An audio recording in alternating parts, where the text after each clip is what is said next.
What's up, a Cinema Shogun here, and forgive me, I've been busy all day trying to get my eyes unstuck from the back of my head because I rolled them just a tad bit too hard when I read Brian Laundrie's little murder confession. Seriously, people, it had to be one of the stupidest, most unbelievable things I have ever read in my life, and apparently Gabby Petito's mother feels the same, because today she released a little statement on social media slamming Brian Laundrie and Brian Laundrie's parents. Let's just go ahead and check on what she had to say.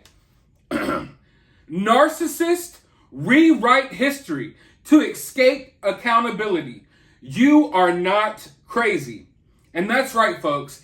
If you've been reading this little notebook that Brian Laundrie left behind, if you've been reading over his so-called confession, thinking that it sounds slightly unbelievable and you just can't fathom that really happening, you're not crazy. You're right. Brian Laundrie is crazy for even thinking that anyone would believe that story for one moment. So no, folks, you at home, you're not crazy with your different theories about what happened in this situation. What's crazy is what Brian left behind in that notebook. And what's even crazier is that he, or whoever wrote that, really thought that people would buy it for one freaking second.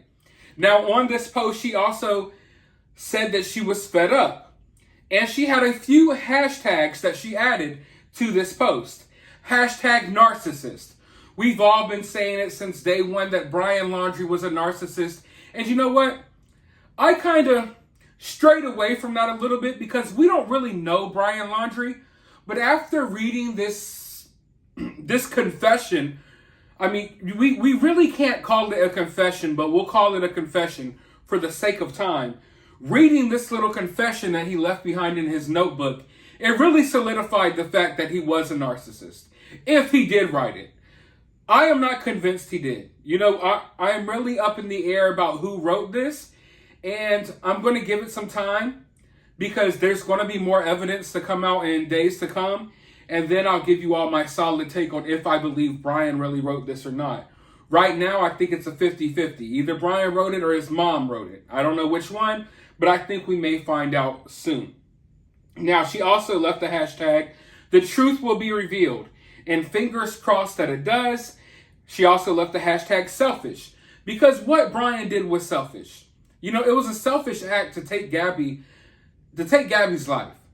And it was extremely selfish in your last act on this earth to not take accountability, but to leave behind this totally fabricated BS bogus story. She also used the hashtag we won't stop, hashtag justice for Gabby, hashtag keep going, hashtag cowards. Now, of course, we won't stop, justice for Gabby, keep going. I think it's safe to say we all know what that means. But the hashtag cowards, it really stands out to me because she's talking about Brian Laundrie's parents. She's not talking about Brian Laundrie here. She's talking about Brian Laundrie's parents, and they are cowards because they have not stood up and said anything up until this point. They have been cowards along the way, and the way they treated Gabby Petito's family is despicable. And I don't think I've said it enough during my coverage of this story, and I want to say it here.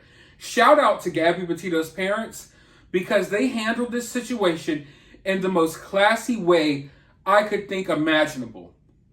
It had to take a lot out of them to not go on here and just totally trash the Laundries every chance they got.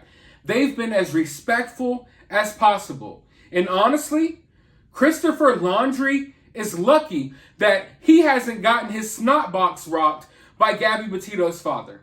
Because if I was involved in that situation, I would have showed up to their doorstep prepared for war a long time ago. So they need to be thankful. The Laundries need to get on their knees and be thankful that this family has handled it the way they have. Because I know where I come from, it probably would have been handled differently. And the Petitos have had so much class. They haven't been in the media just dogging out the Laundries. They haven't been in the media calling them names, pointing fingers at them, just trashing them, and they could have. They could have, and they had every single right to, but they didn't. They remained classy, and I think they set a good example for all of us of how to control ourselves in certain situations where you think that you can't. You know what I mean? Because in this situation, to handle it with the grace that they did, I mean, I had to look at them and realize that I have more maturing to do in life. I have so much more maturing to do in life to reach a point where I could be as graceful as they are when faced with a situation like this one. So shout out to the Petitos. I think they've done an excellent job so far.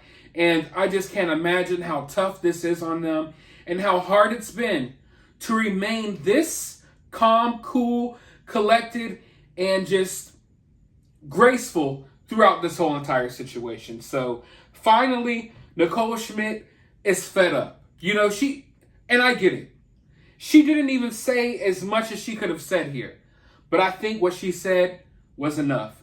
And I think it speaks volumes. But I want to know your thoughts about this down in the comments below. While you're down there, hit that thumbs up button, hit that subscribe button, ring that notification bell, and I'll talk to you all in the next video.